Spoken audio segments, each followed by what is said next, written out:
Good evening, everybody. Cameron Leppinger here with First Coast News. A very sad and heartbreaking update in the search for little Taylor Williams. JSO confirming with us earlier this afternoon that the remains that were found in a wooded area in western Alabama are in fact the remains of little 5-year-old Taylor Williams. Of course, this all comes nearly 2 weeks after she was initially reported missing back on November 6th by her mother, Brianna Williams. Right now, we're standing here on the Southside along Southside Boulevard at the former apartment complex of Williams. Of course, this is where she lived prior to moving to Ivy Street.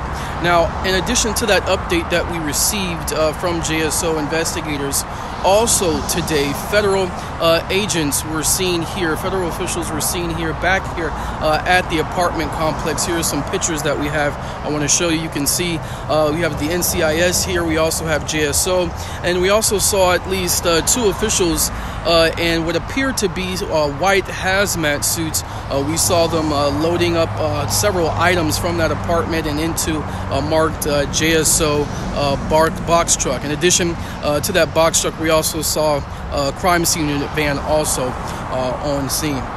Now, going back to those remains, JSO, they could not release a cause of death just yet, we asked, and they tell us that the reason why they couldn't release those details just yet is because it's still an active and ongoing investigation.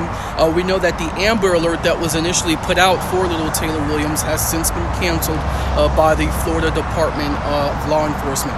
As for Brianna Williams, we know that she still is not cooperating with police, and she remains locked up behind bars on those 3 initial charges, which were 2 felony charges of child neglect and also another charge of giving false information to police.